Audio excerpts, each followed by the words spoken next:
Most people say the graveyard shift is boring, but I have always found it peaceful. The silence of a sleeping building, the hum of machines, the echo of your own footsteps. It gives you time to think. I have worked security at the same warehouse for 6 years now, and I know every corner, every noise, every creak this place makes. I have never been one to get spooked easily, but something changed last year, and I still cannot explain it fully. It started small, the kind of thing you shrug off the first few times. A sound of a chair scraping across the floor when no one was in the break room. A light flickering when it was just inspected the day before. At first I blamed the old wiring, or maybe the wind outside. This building is decades old, after all. But the weird part is, it always happened at the exact same time, 2:17 in the morning. There is a break room on the second floor with a small round table and 4 chairs. Pretty basic, nothing fancy, but one night while watching the monitors, I saw something that made my skin crawl. At 2:17 a.m. on the dot, the chair closest to the camera pulled out by itself. I stared at the screen, waiting for someone to enter, maybe a co-worker playing a prank, but no one came in or out. I even checked the timestamps. No doors opened, no motion detected anywhere near the room, except for that one chair. I rewound the footage 3 times, thinking maybe I was just tired or seeing things, but no. Every time, the chair moved on its own, a slow drag, like someone was pulling it out to sit down. Then it just stayed there for hours, until someone came in during the morning shift and pushed it back in. I mentioned it to my supervisor, and he just laughed and said, maybe the building is haunted by Mike. I asked who Mike was, and he looked surprised that I did not know. Apparently years ago before my time, a worker named Mike died in that very break room. Massive heart attack, sudden and silent. They found him slumped in that same chair at 2:17 a.m. during the night shift. I thought he was messing with me, but later I looked it up in the incident report files, and sure enough, it was real. Mike Walker, 48 years old, dropped dead at the table, cup of coffee still warm. After that, I could not look at that chair the same way. The weird part is the security footage kept showing the same thing night after night. Always at 2:17, the chair would pull back, not fast, not violently, just slow and steady like someone was calmly sitting down. I started saving the clips, showing a few of the guys during lunch. Some of them got creeped out, some just said it was faulty programming, or some kind of glitch. But I knew better. I had worked that system for years. Cameras do not glitch on the same frame every single night. One of the older workers, Jim, came up to me a few days later and told me something that made my blood go cold. He said he used to be friends with Mike, said Mike always sat in that same chair during his breaks, always had coffee at exactly 2:15, and liked to sit alone for a few minutes before returning to work. Jim said Mike was a creature of habit, that the night he died he had just told a joke to a co-worker, and then leaned back, smiled, and then just stopped breathing. The longer I worked the night shift, the more I started to notice other strange things. Sometimes the camera feed would go fuzzy for a few seconds right before the chair moved. Sometimes I would hear faint coughing through the audio system when no one was near a mic. Once I swear I heard a quiet voice mumble something like, "Still working." I sat frozen in my chair for almost 10 minutes after that, trying to convince myself I had imagined it. Then came the night I will never forget. I decided to go up there myself, see the break room in person during that time, just to see. Maybe to prove something to myself. I brought my coffee, checked the clock. It was 2:15 a.m. I sat in the chair opposite the one that usually moved. The room was dead quiet. Then at 2:17, the temperature dropped. I mean a full chill in the air, like someone opened a freezer right next to me. I held my breath. The chair in front of me creaked, slowly pulling out, inch by inch, right across from me, and even though I could not see anything sitting there, I felt it. I felt a presence, like someone was looking right at me. I could not move. I just sat there, heart pounding, eyes fixed on the empty chair across the table. The feeling stayed for a few minutes, then slowly faded. The chair stayed pulled out, unmoving. The next day, I tried to laugh it off, but I knew I would never go into that break room at night again. I watched the footage again, just to make sure it really happened. The chair had moved. I had not imagined it. But here is the part that still haunts me. On the audio file, you can hear something. Right after the chair pulls out, there is a whisper, not clear, not loud, but it is there. I played it again and again. Eventually I heard it, just one word, coffee. That was when I shut the system down and deleted the clip. I did not want anyone else hearing it, because it meant he knew I was there, that he had not just been replaying some moment from the past like a ghost stuck on a loop. He had seen me. He had spoken. Now every time I look at that monitor at 2:17 a.m., I get this heavy feeling in my chest, like I am not alone, like he is still sitting there, waiting, maybe for someone to join him, maybe just to share a cup of coffee, like he used to. But whatever it is real, and I know that break room is not empty, not anymore, not at 2:17. People who work the night shift always say the same thing. It is not the darkness that gets to you.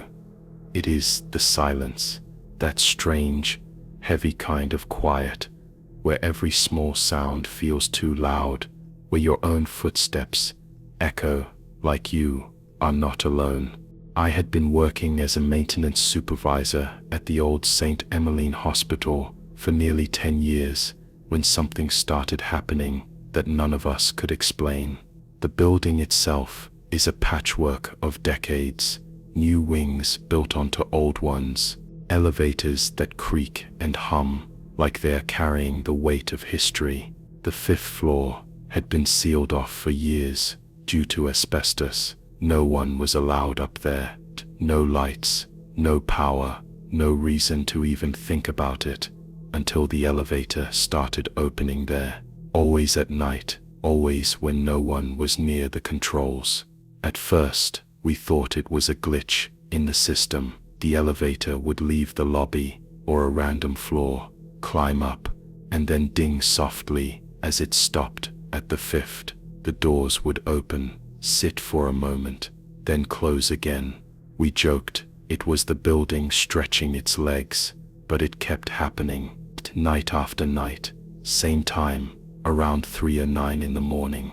Never during the day. We ran diagnostics, checked the wiring, the computer system, even the backup power for that level, but everything came back normal.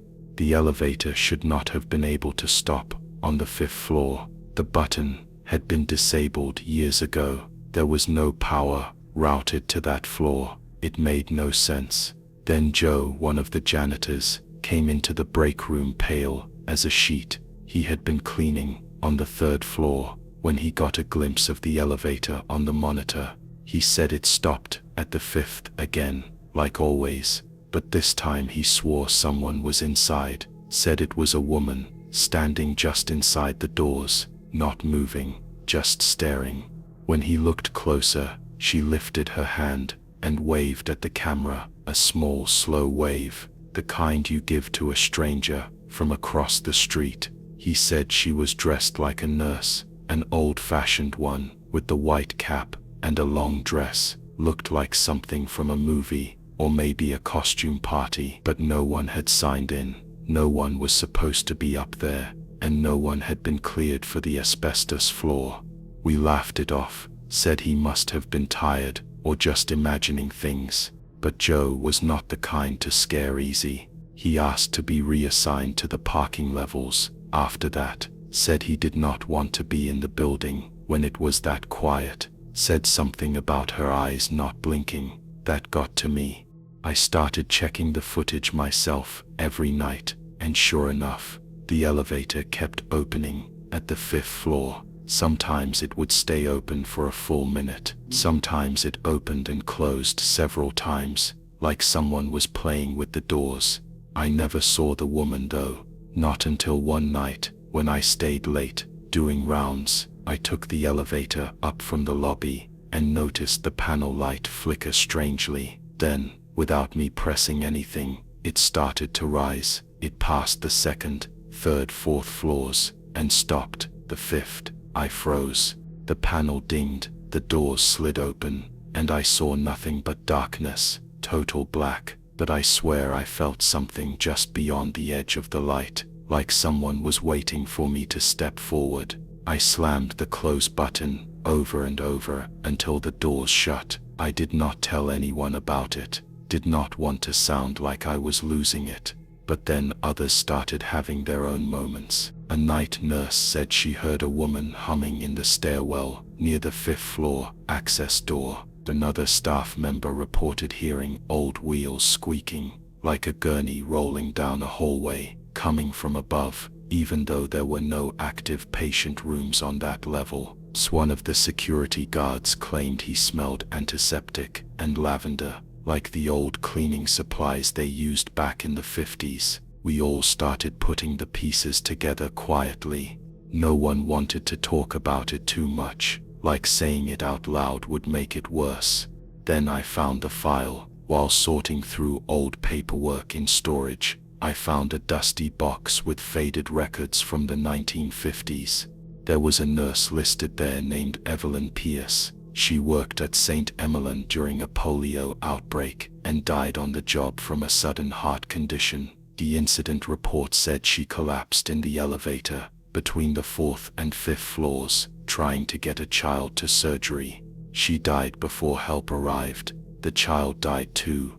The elevator was out of service for a long time after that. When it was finally reopened, people started whispering about strange things, cold spots, shadows, the feeling of being watched. Nothing was ever confirmed, and over time, the stories faded. But that was before the 5th floor was sealed. The night after I read that report, I watched the monitors more closely than ever.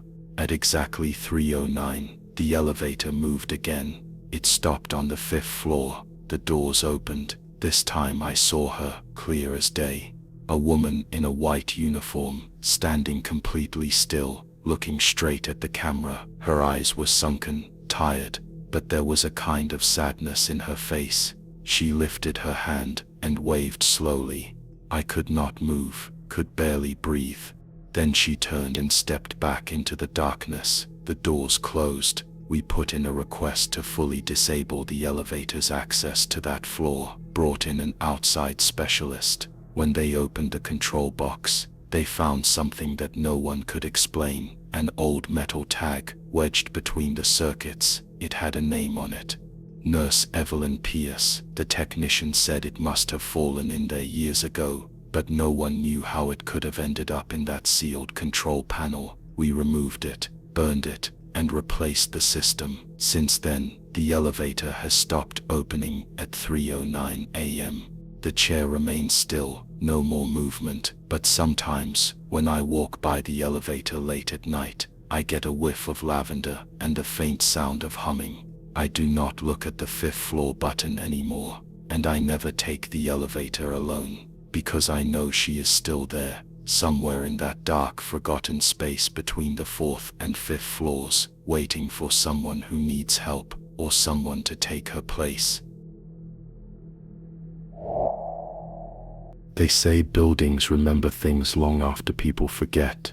Whispers in empty rooms, cold drafts from sealed vents, lights flickering where no wires run anymore. But sometimes the things that linger are not just echoes of the past. They are something else, something waiting. I worked night shifts at a downtown office building for almost 5 years, mostly doing cleaning and light maintenance. It was a quiet place after 10 p.m.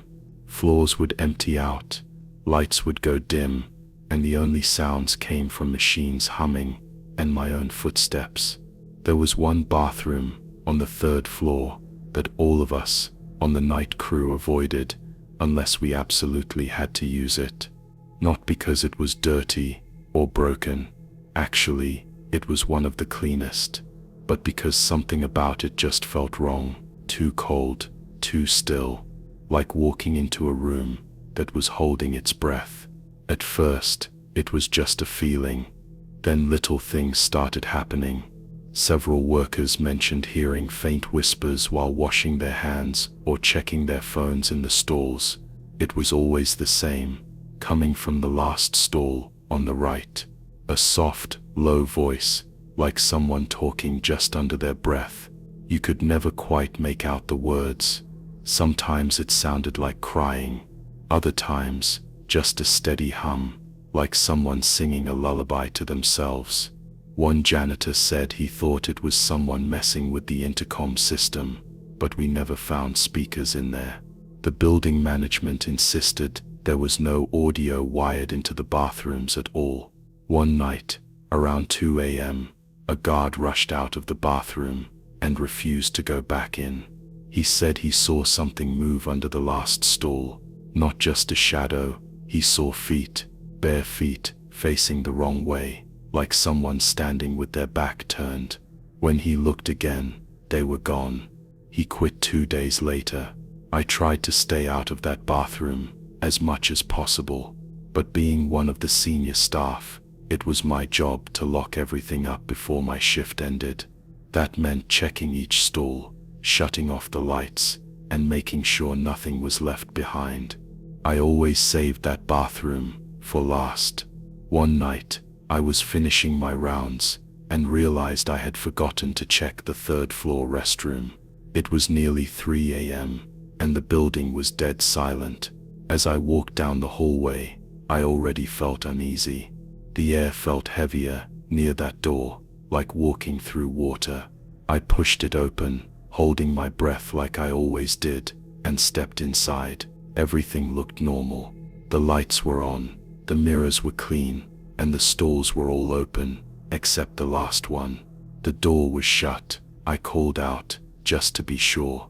No answer. I knocked. Still nothing. I slowly pushed the door open with my foot. The stall was empty. I felt silly for being nervous and went about turning off the lights. As I reached the switch, I heard it, clear as day, a whisper right behind me. "Do not leave me here."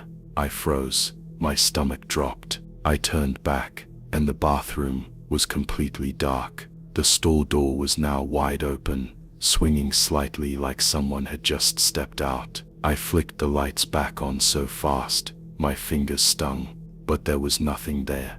Nothing I could see, anyway. Just that same cold feeling crawling up my spine. I stood there for what felt like forever, trying to calm down, trying to make sense of it. Maybe it was the pipes. Maybe someone had left a radio playing nearby. Maybe I had imagined it. I walked out fast, locked the door behind me, and told myself to forget about it. But I could not. I kept thinking about the voice. It was not angry. It was not trying to scare me. It sounded sad, like someone begging not to be left alone again. I started asking around, quietly, about the history of the building. Most people said they did not know much, only that it had been a hospital decades ago before being converted to offices. That got my attention. I dug deeper and eventually found an old news clipping online.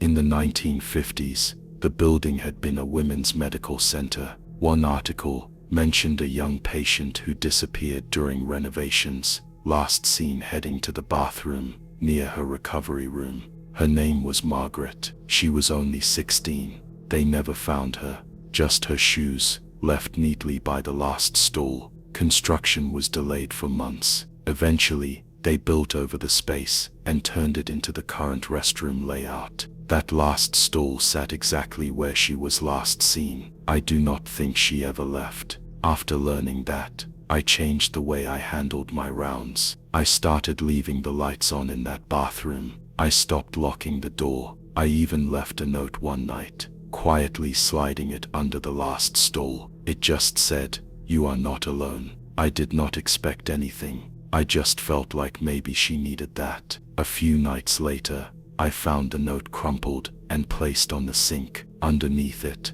written in shaky handwriting, were the words, "Thank you." Since then, no one has heard whispers, no one has seen shadows, or felt cold when entering. It is just a bathroom now, still quiet, still, but not heavy, not haunted. I do not know what Margaret wanted, or why she chose to stay, but I think she just needed someone to listen, someone to remember. I still walk by that restroom every shift. I still leave the lights on, and sometimes, when I am alone in the hallway nearby, I hear a soft humming from behind the door, a lullaby, soft and slow, not scary, just lonely, and I always smile, because I know she is still there, and now, she is not waiting in the dark anymore.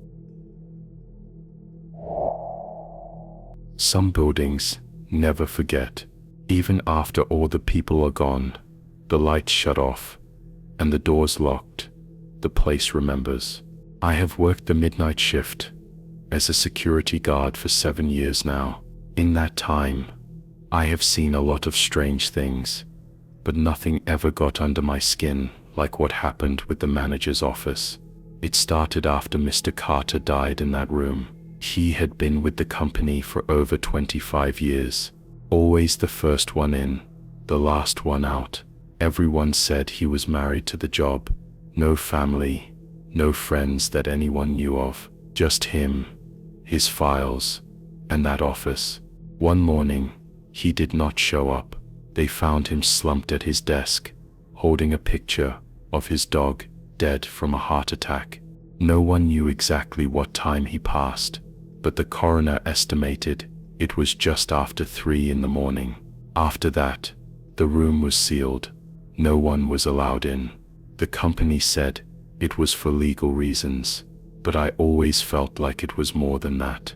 2 months after he died, I started noticing something strange. At exactly 3:01 a.m., the lights inside his office would flicker on. Not at 3, not at 3:05, always 3:01. The first time I saw it, I thought it was a power surge. I made a note to report it to maintenance. They checked the panel and said everything was fine.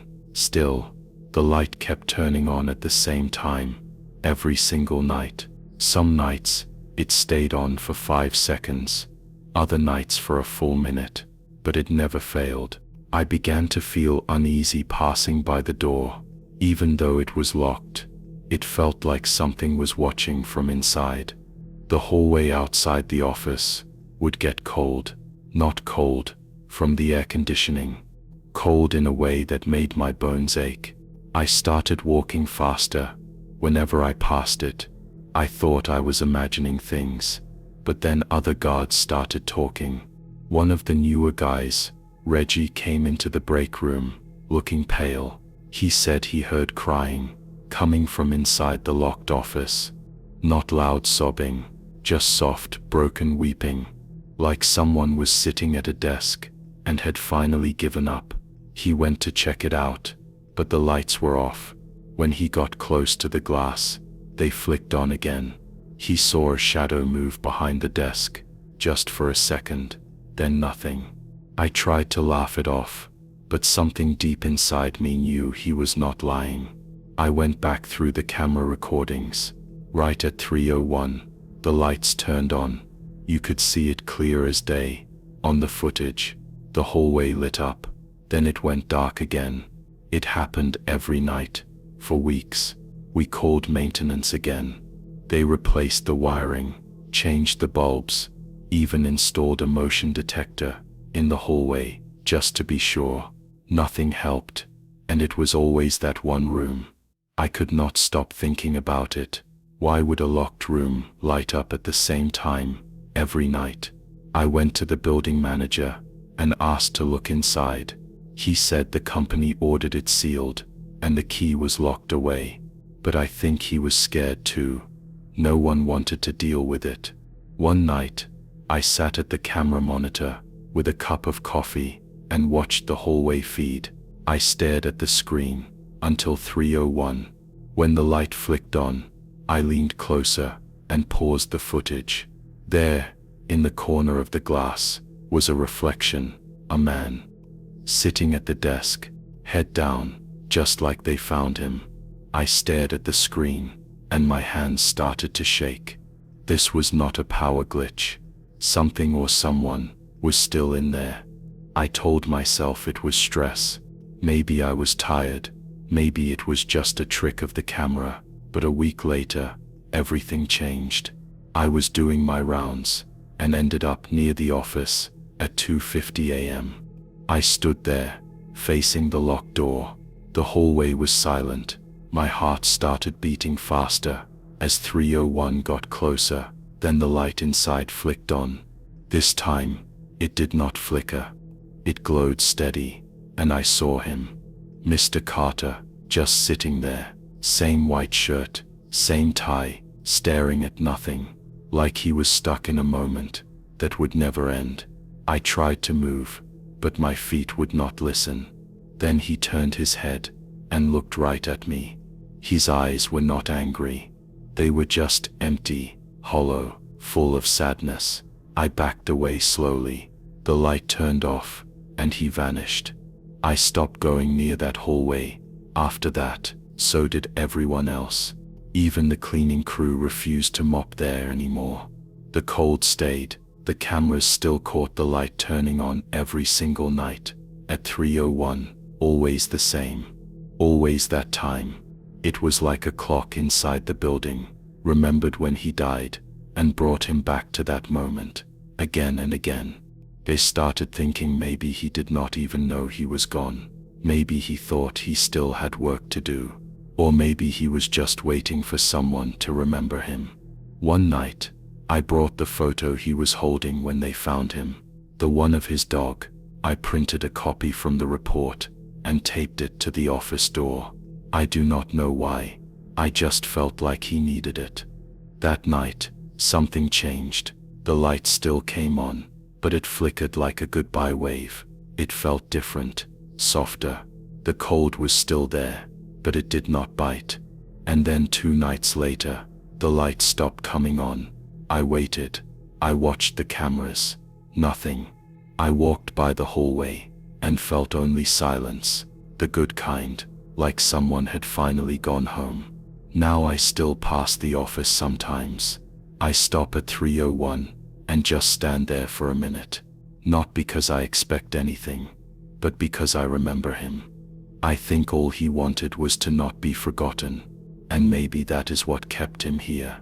Now the building feels normal again, peaceful, but I still carry the key the manager gave me before he left for good, just in case Mr. Carter ever needs someone to open the door one last time.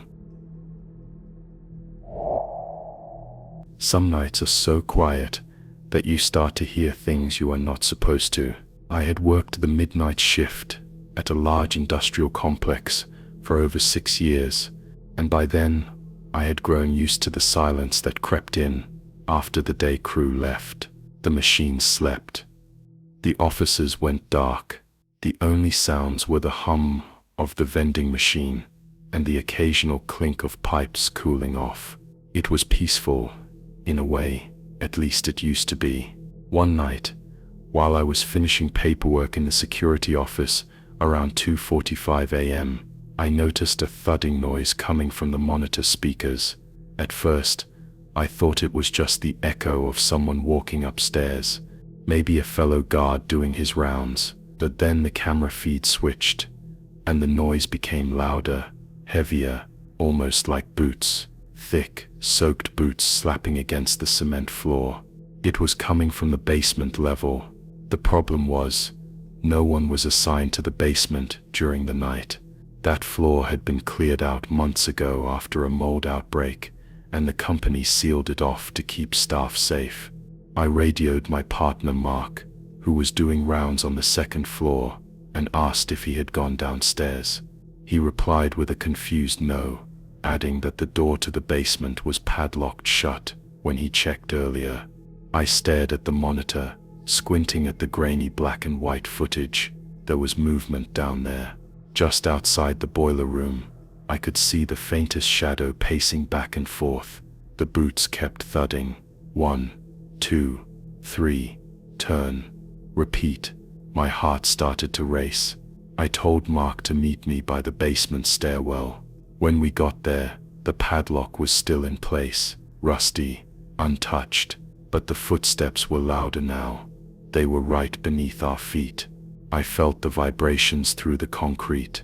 Mark went pale and said we should go back, maybe check with maintenance in the morning, but I needed to be sure. Something felt wrong.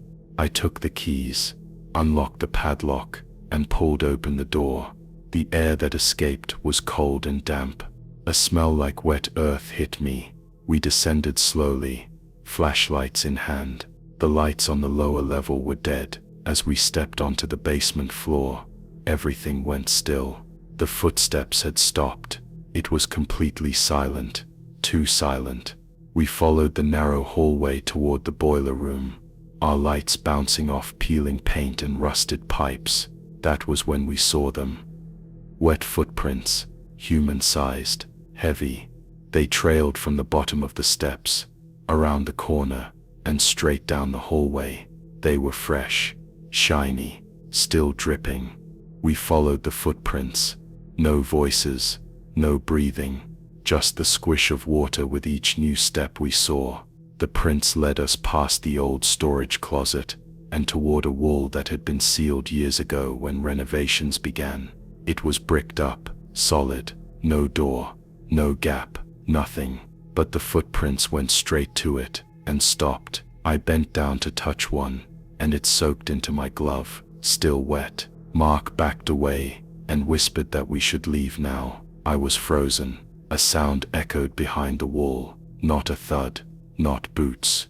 It was scratching, long, slow, dragging nails against the brick. I could hear breathing now, shallow, fast, just on the other side. My flashlight flickered, and I dropped it. In the beam, we saw a dark shape press against the wall from the inside. A face, not clear, but enough to make out the outline. Cheekbone, jaw, lips moving, but no sound came out. Mark screamed and ran.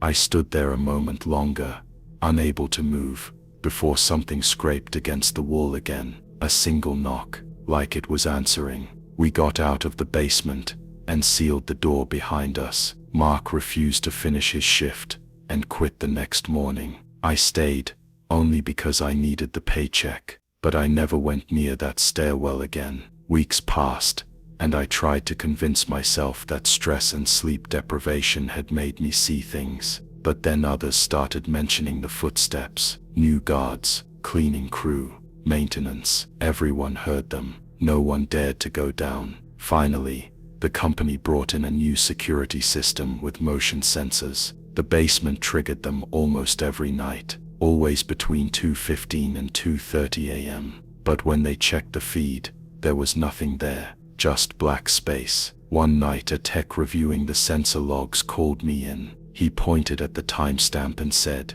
"That is weird, it keeps ending here." I asked what he meant. He showed me the last frame, wet footprints, leading straight into the wall, then static, every time. Eventually the building was sold to another company. The new owners gutted most of the lower floors, but the basement was left untouched. Too unstable, they said. I visited the site one last time before they locked it up for good. The security office was dusty, the stairwell chained shut, but as I walked past, I swear I heard it again. The soft squish of boots, wet, walking in circles below me. I stopped and looked down the stairwell. A cold draft hit my face, and then I heard a voice. Just one word, low and clear. It said, "Stay." I never went back after that. Some nights when I cannot sleep, I wonder who or what is still down there, pacing in the dark, waiting for someone to listen, and I hope to God no one ever answers.